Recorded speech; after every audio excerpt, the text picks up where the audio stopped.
Listo, Ay, sí, empecemos. ay, sí. Bueno, pastor, primero yo quería preguntarte algo. ¿Cómo va la iglesia allá en La Ceja? O sea, si se ha logrado como consolidar la iglesia que estabas plantando o ha sido, ¿qué has estado haciendo que me comentabas ahorita que estabas viniendo acá a Medellín y todo Ujú. eso? No, digamos, mm, ya, espere que termine de comer.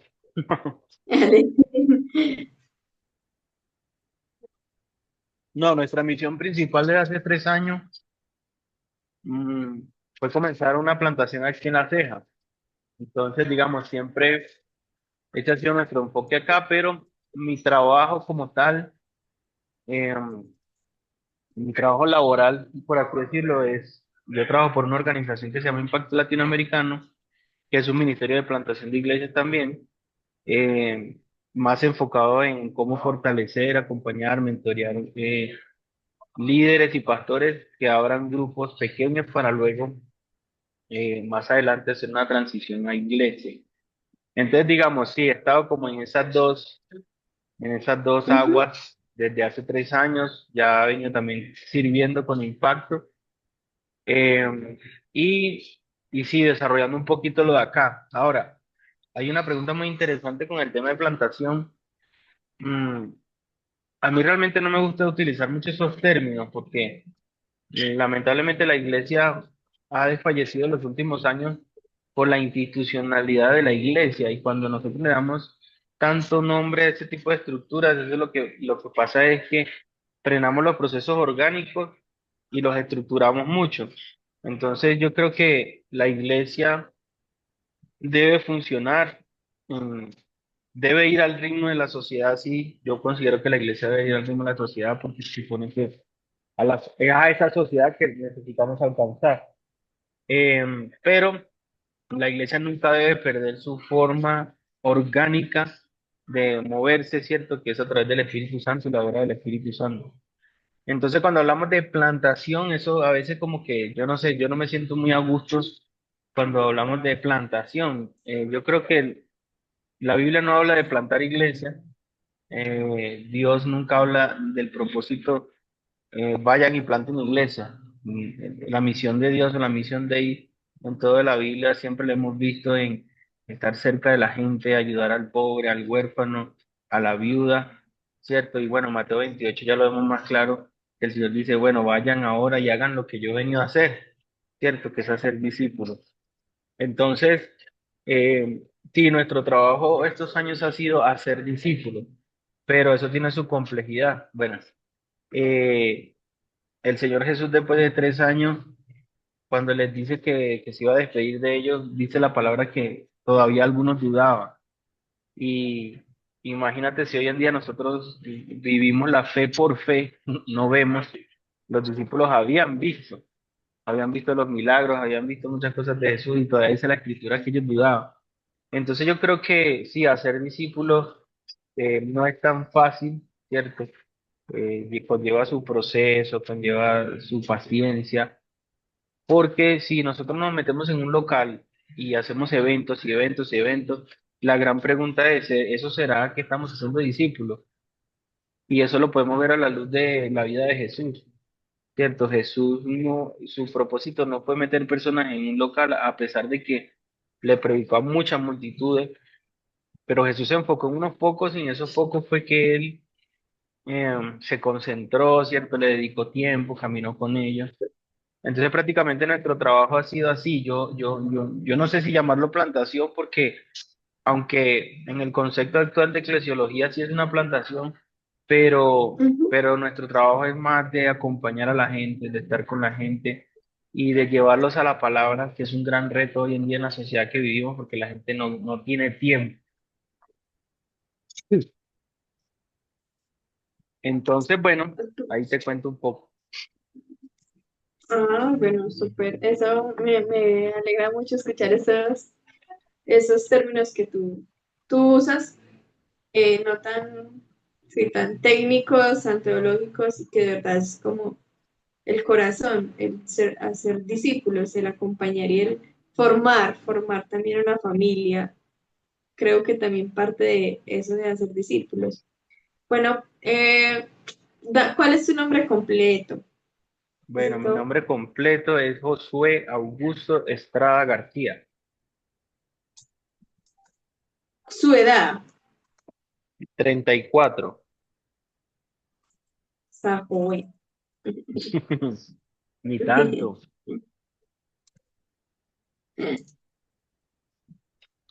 Pastor, ¿cómo se llama la iglesia?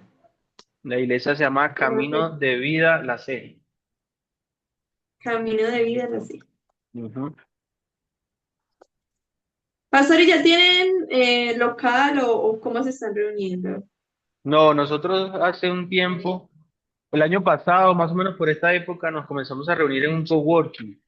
Y nos iba bien, pero la asistencia comenzó a bajar mucho, la gente no era muy recurrente. Mi esposa, bueno, ya estaba en sus últimos días de embarazo y era muy complejo. Eh, sí, como, porque realmente, bueno, esa es la otra disyuntiva del ministerio. Cuando el Señor nos llama a ser discípulos, nos llama es a buscar a los, se supone que son a los no creyentes. Entonces, parte de nuestro foco ha sido que nosotros no tenemos personas que vengan de otra iglesia o otros cristianos, no. Nosotros hemos comenzado con personas de cero, de cero, de cero, de cero. Entonces, sí, la persona que más me ayudaba era mi esposa y pues el ritmo de trabajo disminuyó mucho. Entonces, no, decidimos volver a casa otra vez, porque en casa podemos hacer lo mismo que podemos hacer en un local. Eh, Adorar a Dios, tomar la Santa Cena, predicar, compartir. Entonces, creemos que ese recurso que podemos gastar en un local nos puede beneficiar para invertir en la gente, en sus necesidades, en una ayuda, en una comida, en un mercado. Entonces, por el momento creemos que no es necesario irnos a un local. Ah, bueno, súper. Eso me alegra mucho. Pastor, ¿y cómo fue el llamado a tu ministerio? ¿Cómo fue tu llamado? Bueno, eso es una pregunta muy interesante y también compleja. Yo no sé cómo el Señor ha llamado a los demás pastores, pero a mí me llamó con, sí, con dolor, con, me llamó con, ¿cómo sería la palabra? Me llevó a él con muchas dificultades. Yo recuerdo que, bueno, yo nací en un hogar cristiano, mi papá le sirvió al Señor desde que yo era un bebé. mm, y literalmente mi papá era un pastor, pero nunca fue reconocido por ninguna organización. Y bueno, yo entré en la época de la universidad, estaba terminando mis estudios de ingeniería y, y bueno, uno en esa temporada comete muchos errores. Yo le servía al Señor en la iglesia, pero también sí, llevaba una doble vida muy tremenda. Entonces, bueno, ya la situación en Venezuela se agudizó mucho, yo tomé la decisión de salir, de venirme y a buscar como la solución económica, porque la familia estaba ya a punto del colapso económico. Y cuando yo estaba aquí, a los 4 meses, mi papá murió. Bueno, no murió, me llamaron que mi papá estaba muy delicado de salud y me tocó regresarme a Venezuela. Y luego de yo regresar, después de 4 días, papá falleció. Entonces, bueno, para mí fue muy difícil porque sí, mi papá fue la persona que era como mi polo a tierra. Eh, Peleábamos mucho, pero era la persona que me decía las verdades y yo podía como reflexionar. Y yo dije el día que mi papá lo fuimos a enterrar allá en el cementerio, y yo pensé fue, bueno, ¿y ahora quién me va a ayudar en la vida? Y bueno, literalmente yo metí a mi papá en el hueco y me fui por allá a un árbol y le dije al Señor que no, que ya yo renunciaba a esa doble vida y que realmente, bueno, que si el Señor quería hacer algo conmigo, que bueno, que lo comenzara a hacer, que yo me disponía. Y bueno, me regresé otra vez a Colombia más o menos después de un mes y vinieron muchísimas dificultades complejas. Vino, sí, economía muy tremenda, casi que no tenía ni para comer, casi no habían oportunidades de trabajo. Pero bueno, en la gracia del Señor, Él me llevó a una iglesia donde pude servir al Señor más o menos como 3 años, con unos pastores muy hermosos de Costa Rica. Y, y bueno, ahí empezó mi proceso. Sí, un trabajo muy bonito con ellos, un trabajo muy social, pero vino la pandemia y bueno, tocó cerrar la iglesia, ellos se fueron se regresaron otra vez a Costa Rica. Y bueno, nosotros el Señor empezó a orar, a hablarnos porque bueno, yo me quedé sin trabajo, teníamos una crisis económica muy tremenda, no logramos tener una estabilidad económica. Nos surgieron varias oportunidades para irnos de acá, bueno, una era Venezuela, otro fue Costa Rica, Chile, México, y nosotros, bueno, comenzamos a orar y recuerdo que nosotros nos fuimos a otra iglesia, pero una iglesia muy desordenada. Eh, y luego de servir ahí, bueno, fue una decisión difícil de tomar de quedarnos en esa iglesia, pero una vez mi esposa y yo nos sentimos de parte de Dios que el Señor nos estaba llamando ahí. eh, y hablamos con el pastor y comenzamos a servir. Y después de un año, el pastor me hizo la propuesta de trabajar en la iglesia. Entonces, pero antes de esa propuesta, no, fue horrible. Yo me quedé sin trabajo, Gaby tuvo la primera pérdida de bebé, eh, sí, una economía totalmente horrible. Y el Señor empezó a decirme como que no, yo quiero algo contigo en el ministerio, pero yo decía, pero Señor, yo, antes de eso, la primera preparación teológica que yo tuve fue una cadena de predicación y yo nunca en mi vida, pues a mí me gustaba hacer eso en la iglesia, menos predicar, pero fue la forma en que el Señor me empezó a capacitar y abrir las puertas. Entonces, no, el llamado sí ha sido un llamado, uf, con muchas cicatrices. Hemos visto la mano del Señor, sí, hemos visto cómo el Señor responde a, al- a las promesas que Él tiene para uno. Eh, el camino al llamado es, uno comete muchos errores, la parte humana le pega muchas zancadillas a uno, entonces sí, es muy fuerte a veces querer o tener el corazón para buscar al Señor y hacer lo que Él quiere, pero en nuestra humanidad le fallamos mucho. Y bueno, a partir de ahí el Señor se ha encargado de llevarnos, de traernos a una buena organización, de tener buenos mentores y ha sido sí, un proceso muy bonito. Yo cuando empecé el ministerio yo no tenía ningún estudio acerca de teología o la parte ministerial y desde hace 4 años, bueno, yo me he dado la oportunidad de ir estudiando. Ya ahorita estoy terminando, sí, como la licenciatura con la Universidad de Estados Unidos para luego comenzar una maestría el próximo año. Entonces, bueno, el Señor mismo se ha encargado de abrir sus puertas, pero el llamado yo lo puedo resumir en escuchar la voz del Señor, eh, seguirlo, pruebas de fe y luego ver su mano en medio de eso. Ahorita estoy leyendo un libro que es un clásico de la vida cristiana que se llama Mi experiencia con Dios y habla de esos 7 pasos en el caminar del llamado y habla también de las crisis de fe, que las crisis de fe vienen antes de desarrollar algo. Incluso nosotros este año yo literalmente pienso que yo estoy viviendo una crisis de fe y bueno, en medio de esa crisis de fe ha sido escuchar al Señor, qué es lo que Él quiere, qué es lo que Él desea. El año pasado también tuve una pequeña crisis de fe, casi caigo en depresión. eh, y bueno, no, yo creo que tenía una depresión, pero incluso me iban a mandar a descansar un tiempo, pero mi esposa quedó en embarazo y nosotros tuvimos 2 pérdidas de embarazo y bueno, ver que la mano del Señor se glorificó en darnos ese privilegio de ser padre, eso cambió mi vida y cambió mi situación, mi depresión, mi desánimo. Y bueno, aquí vamos, mucho que contar, pero ahí le resumo un poquito. Súper, tú hablas, pasar un poquito acerca de cómo fue como esa preparación para el ministerio.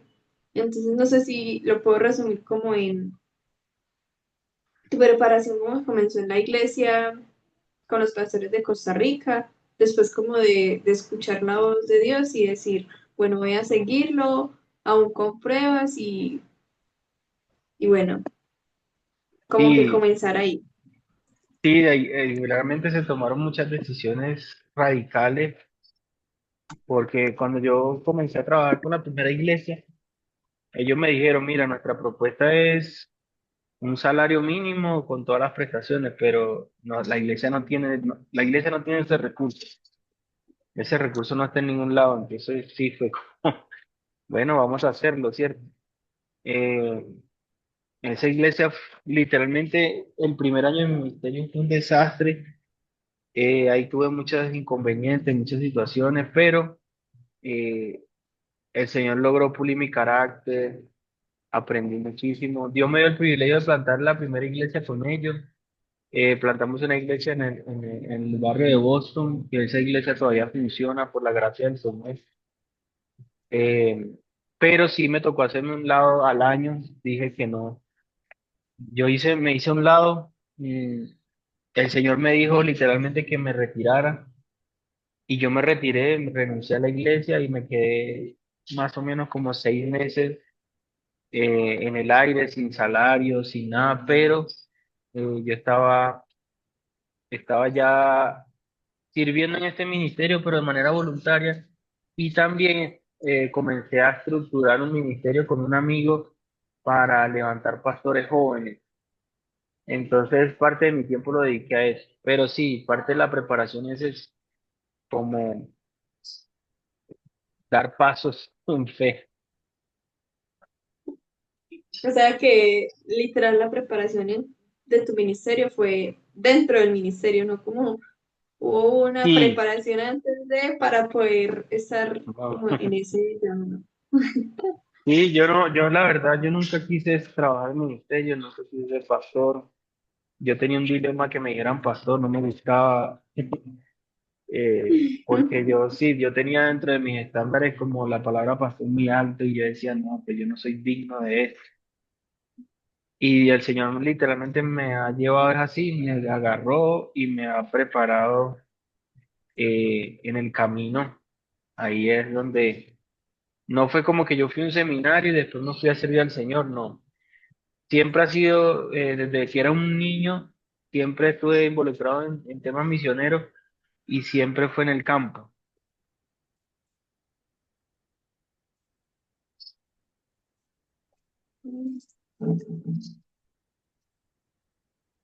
Bueno, ¿qué es algo que te gustaría, no sé, como haber sabido en lo que te hubiera gustado ser entrenado antes de haber iniciado en el ministerio? Que tú digas como, antes de verdad tomar como esos pasos a seguir. Tú digas algo que me hubiese gustado, que alguien me mentoreara en esto, me dijera esto. Y bueno, yo creo que muchas cosas, la verdad. Eh, entender la importancia de ser acompañado es muy importante. Eh, el capacitarse creo que también es súper importante. Yo comencé el ministerio sin preparación y es necesario de alguna forma u otra tener una base, tener un estudio de algo, porque sí, eso ayuda a minimizar muchísimos errores. Em, yo creo que también es muy importante conocer la vulnerabilidad de nuestro corazón y nuestras emociones. Una de las partes de las cuales yo he sido eh, más, no sería la palabra, de más, yo creo que he fallado ha sido en eso, en mi carácter, en mi corazón. Y eso uno no lo ve porque el corazón es mismo, es engañoso. Y el mismo corazón te hace creer que todo está bien, y resulta que cuando tú reaccionas por allá y dices, Dios mío, yo me metí en este problema por no saber manejar mis emociones, entonces sí, eso. Y nunca hacer ministerio solo. Eso es súper importante, pertenecer a una organización o alguien que te mentoree, que te acompañe, rendir cuenta, es muy, muy importante. Y cuando digo rendir cuenta, también es acerca de la vida integral, la vida personal, las debilidades, porque no todo en el ministerio es color de rosa.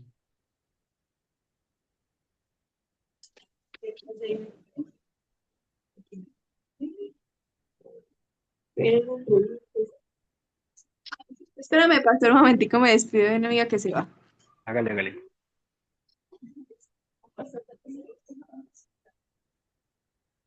Que vaya muy bien, disfruta mucho tu compañía.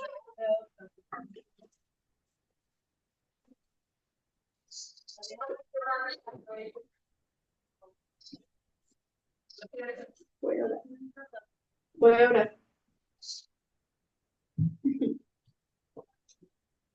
Qué pena que es que se va esta muchacha y estabas hablando de que el rendir cuentas era en todo, o sea, ser integral.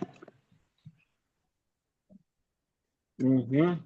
A cómo cuidar, sí, cómo tratar de llevar una vida balanceada. Eso es fatal. Nadie nos lo dice hasta que cometemos nuestros propios errores. Siempre, Sí, siempre, bueno, yo gracias a Dios he tratado siempre de tener un buen enfoque en eso, pero siempre, siempre en el ministerio sufre mucho la familia y sacrifica mucho la familia.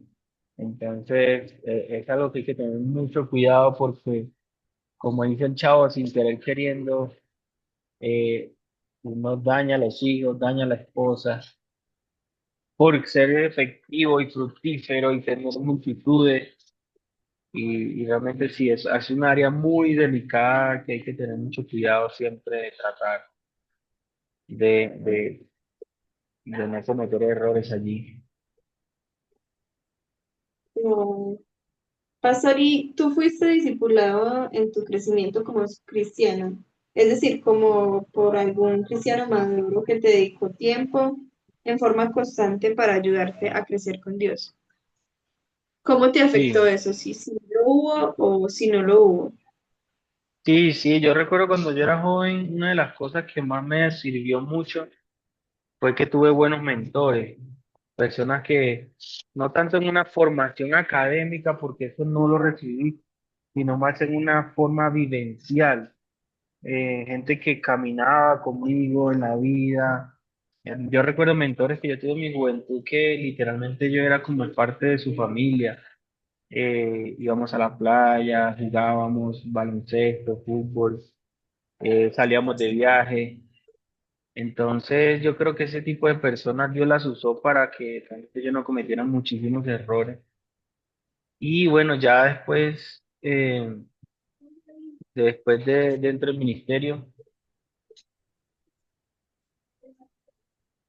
y ya después entré en el ministerio, no, también yo creo que ha sido algo muy, muy, muy, muy valioso. En este momento, yo tengo por ahí más o menos como 4 mentores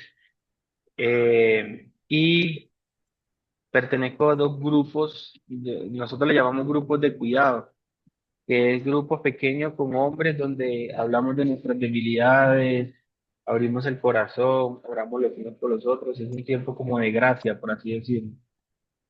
Entonces, no, esa parte es fundamental. Yo también mentoreo a muchas personas, incluso parte de mi trabajo es mentorear a pastores, pero uno no puede dar de lo que no tiene, entonces es fundamental y yo he considerado en la parte de mentoreo mm, que uno necesita personas que vayan más adelante que tú y que te digan pilas con eso. Uno puede tener también amigos y mentores que van a tu mismo nivel, pero también hay personas con experiencia.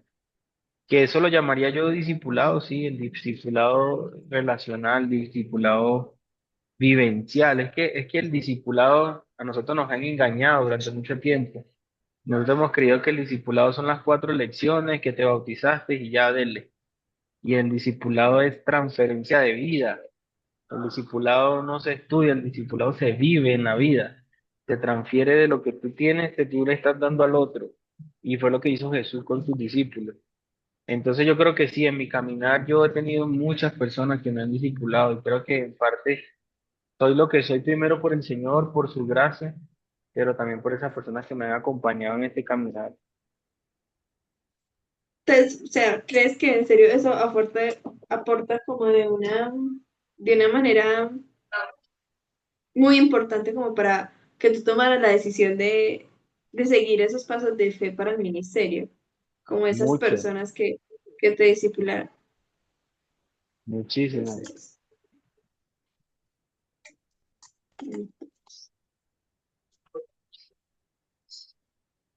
¿qué es lo mejor de ser pastor? Bueno, a mí cuando yo entré al ministerio alguien me dijo, mira, ser pastor es la profesión más difícil y peor pagada. Pero para mí lo más satisfactorio es el amor que el Señor le da a uno por las personas.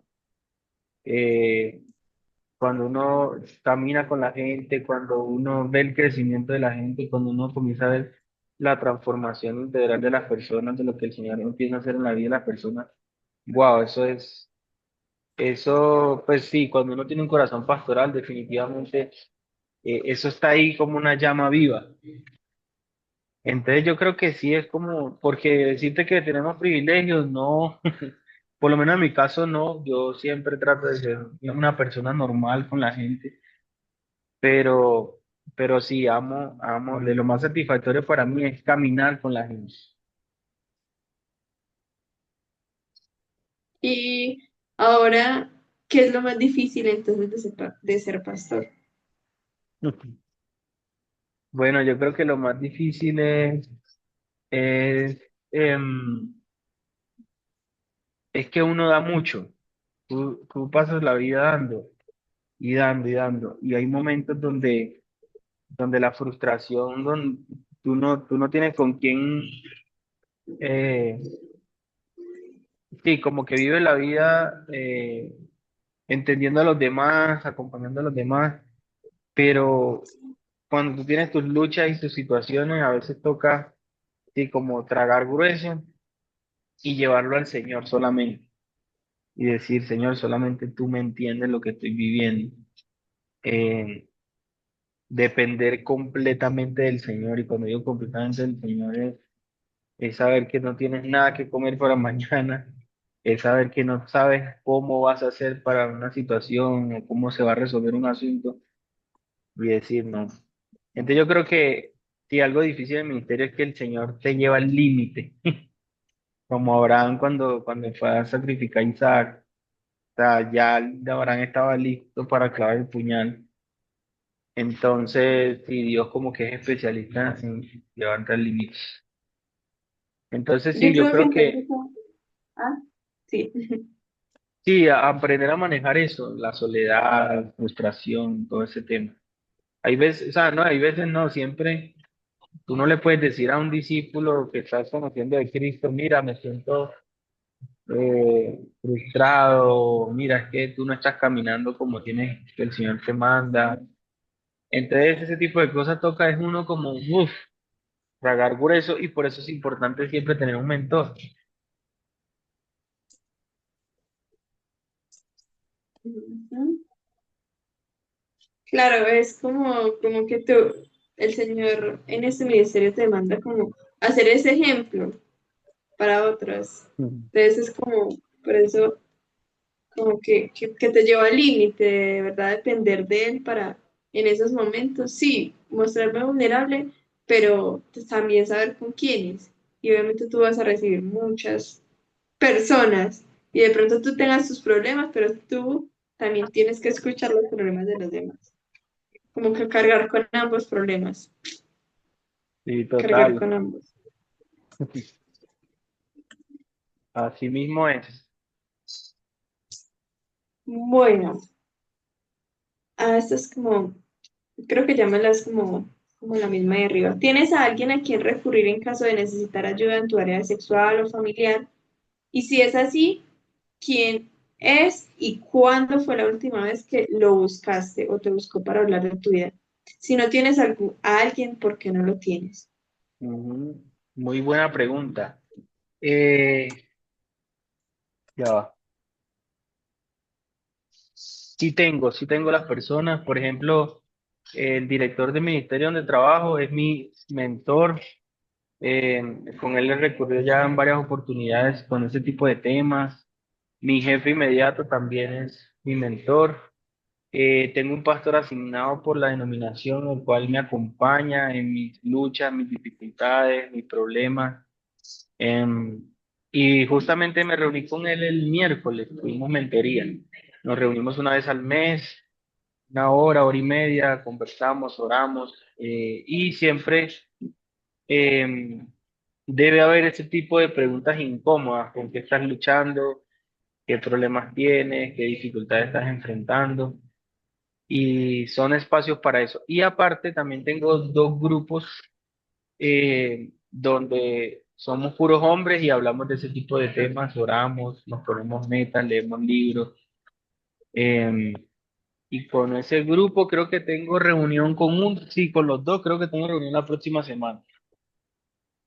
No, rendir cuentas es súper importante. ¿Me puedes dar el nombre del que me dijiste que te reuniste? El que me reuní el miércoles se llama Isaac Moreno. Él es ¿Cómo? pastor. Isaac Moreno. Ah, yo creo que ya lo conozco. Él es de Bogotá. Que tiene como, él hace como lo de las mujeres, no, del aborto, pro aborto. O No, ese no es. Ah, no. bueno. Perdón. Isaac Ese Moreno, no. también está John Jairo Leal, que es pastor también. eh, y con sí, bueno, es que son muchos, la verdad, yo no soy tan cerrado en ese tema. Qué chévere es ser, eso es muy importante. ¿Qué consejos le darías a alguien quien quiera sienta que Dios le está llamando al ministerio de tiempo completo? Bueno, yo creo que mi primer consejo es estar seguro del llamado de Dios, porque el corazón es muy engañoso y las emociones sí, las emociones nos llevan a decir, no, Dios me llevó a esto y todo. Yo creo que el 80% de los pastores o los ministros abandonan el ministerio por soledad, pero también por convicciones de, no, de dudas en el llamado. Yo renuncié a un trabajo y literalmente me quedé sin salario mucho tiempo y luego me ofrecieron trabajar medio tiempo, pero era, sí, o sea, era una propuesta económica muy baja, y nosotros enfrentamos muchas dificultades durante ese año, pero yo estaba convencido de lo que el Señor me había llamado.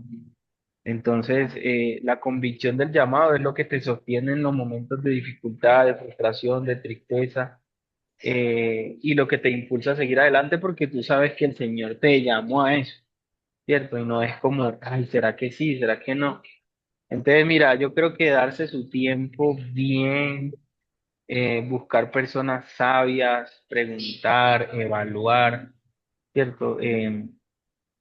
Sí, es mirar, porque, por ejemplo, si es un hombre casado con hijos, tú también tienes que ver, sí, cómo te vas a sostener, qué vas a hacer, y ser muy sabio y muy prudente con la decisión que te tomes.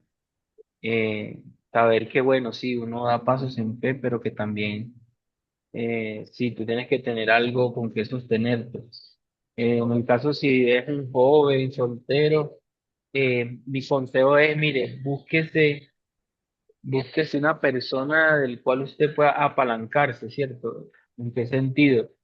En que sea un hombre, una mujer sabio del Señor, que te lleve al Señor, que te diga tus errores, ¿cierto? Si uno no tiene a alguien que le diga nuestros errores, dice un dicho, búscate entonces un enemigo que te los diga, pero que te los diga y te ayude a crecer en esas áreas difíciles que estás enfrentando y que te ayude a crecer, ¿cierto? En tu vida integral.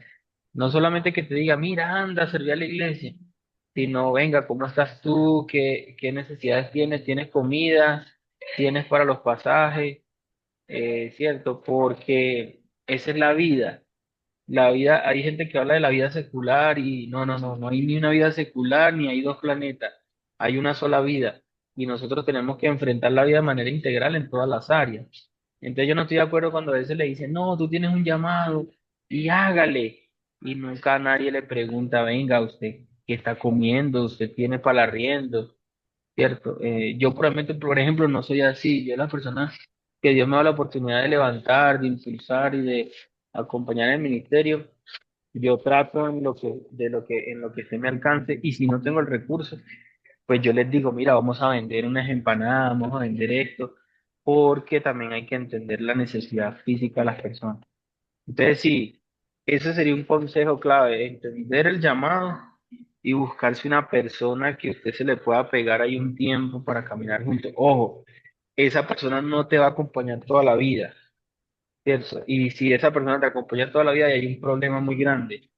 Esas personas te van a acompañar por temporadas de tu vida, ¿cierto? Va a ser doloroso cuando ya se cierre el ciclo con esa persona, muchísimo. Pero yo estoy seguro que si Dios no cierra el ciclo con esas personas, no vas a crecer nunca. Te vas a quedar en un mismo círculo allí danzando y nunca vas a ser promovido a lo que el Señor desea. En mi caso, el Señor mismo las ha quitado. Ni siquiera he sido yo, el Señor mismo la ha quitado y yo me he quedado como, ay, ¿ahora qué? Pero eso me hace también depender mucho del Señor. Entonces, yo dos cositas, mi consejo clave, escuche bien el llamado, métase con el Señor, busque consejo y camine con alguien los primeros años de su ministerio, pegadito y pegadito. Bueno, tú conociste a Luis. Luis vivió un año con nosotros. Hay un ministerio en Chile que patrocina, creo que por un par de años, para que un pastor viva con un aprendiz. Em, y esa es la parte más efectiva del ministerio, porque una cosa es lo que uno es en la casa y otra cosa es lo que uno es en público. Pero si tú en público eres lo que eres en casa, usted lleva la vida integral más bonita. Y yo recuerdo que Luis cuando se fue, eh, él reconoció eso, él dijo, yo estoy sorprendido de cómo es tu vida, porque lo que eres en la calle lo eres en la casa. Entonces, eso es lo más bonito, es que cuando usted impacte la vida de una persona, sepa que usted es el mismo en todos lados y no que anda por ahí dejando tapado o que eres una cosa en un lugar y otra cosa en otro. Wow, qué bonito eso de verdad ser como íntegros en todo y no como eh, cuadricular solamente el ministerio a lo que haces en el servicio, sino que realmente el ministerio es como todo lo que conlleva ya tu vida. Y ya como, así como yo de una manera súper personal, ¿cómo ahorita hablabas acerca de que obviamente el ministerio en muchas ocasiones cuando no tenemos conciencia de que precisamente eso, de que el ministerio no solamente son las reuniones que haces, o el culto, o la adoración, o el aconsejar a alguien, sino que abarcan toda tu vida. Ahora ya que tienes una familia, tienes una esposa, tienes un hijo, ¿cómo equilibras tú el tiempo entre tu familia y el ministerio, digámoslo, en cuanto a los deberes, en cuanto a las responsabilidades que también demanda el ministerio, pues, digamos ya puntualmente? ¿Cómo equilibras eso para que realmente pueda ser algo íntegro? O sea, que no sea Sí, como descuidar mi familia, descuidar a ujú, mi hijo, sino que también como desde ahí seas un ejemplo. ¿Cómo equilibrar sí. eso? Bueno, yo tengo una ventaja que es que mi esposa hace, bueno, no hace ministerio conmigo, pero ella me acompaña en el ministerio y se involucra en algunas cosas. Entonces, nosotros no tenemos ningún problema en que ella me acompaña cuando me toca predicar en alguna iglesia. Y ella trabaja para la misma organización que yo, pero en diferentes áreas. Ella trabaja en la parte administrativa. Entonces, ella conoce mucho de lo que hago. Eh, Parte de mi trabajo es trabajo en casa, entonces ella también. Entonces convivimos mucho juntos, ¿cierto? Estamos mucho tiempo juntos, trabajando, pero sí, estamos en casa juntos. Entonces yo creo que esa es una de las bondades de poder llevar una vida equilibrada en el ministerio y siempre estar atento. Mira, yo creo que uno en la vida tiene que aprender a, a saber identificar las alarmas, ¿cierto? Yo creo que cada persona tiene una alarma y el Espíritu Santo le ayuda a uno en eso. Pero yo estoy muy pendiente de las alarmas de mi esposa, entonces yo sé cuando ella está ya cansada, yo sé cuando ella está agotada, cuando está frustrada. Entonces yo trato de ser muy creativo en esa parte, la invito a comer, le invito a salir a dar una vuelta, nos tomamos un café. eh, sí, no somos tanto de como darnos lujos, pero sí cosas sencillas, pero que refresquen, ¿cierto? Que, por ejemplo, hay momentos donde yo siento mucha tensión en la casa y yo le digo, pues vamos a comer afuera. Entonces salimos, conversamos y eso por lo menos a mí me ha servido mucho en mi vida integral. Nosotros, yo creo que mi esposo y yo, por la gracia del Señor, somos muy buenos amigos. Entonces nosotros nos contamos todo, ella sabe mi clave de mi teléfono y de mi computador. Yo tengo clave no por ella, sino porque si de pronto le roban el teléfono a uno o algo, uno tiene mucha información ahí. Entonces, sí, como que no tenemos problema, nuestras finanzas son siempre juntas, no es que yo me gano esto y esto es mío, no. Nuestras finanzas son juntas con las finanzas juntas pues hacemos nuestros gastos de la casa y todo eso. Obviamente cuando el niño llegó a la casa, sí hay muchos cambios, muchísimos. Entonces tienes que buscar la manera de cómo eh, tener un equilibrio en todo. Un pastor muy sabio de aquí en Medellín me dijo una vez, nosotros los pastores somos como un malabarista que tiene varias bolas en el aire.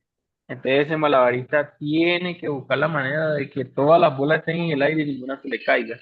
Entonces ahí es la sabiduría del Señor porque uno lo echa a perder todo. Entonces yo trato, pues, después que el bebé nació, me ha costado otra vez retomar esa rutina, pero yo trato de madrugar mucho, de estar despierto 4:40, 5 de la mañana, y siento que ahí me rinde más el día porque yo puedo dedicarle 2, 3 horas al Señor en la mañana tranquilamente y ya después hago mis tareas, mi trabajo, y eso es un no negociable para mí. Yo no puedo empezar un día, no, me siento mal, me siento, me siento frustrado porque digo, ¿cómo voy a estar sirviendo a Dios sin conocer al Dios de la misión? Entonces, sí, eso para mí es no negociable.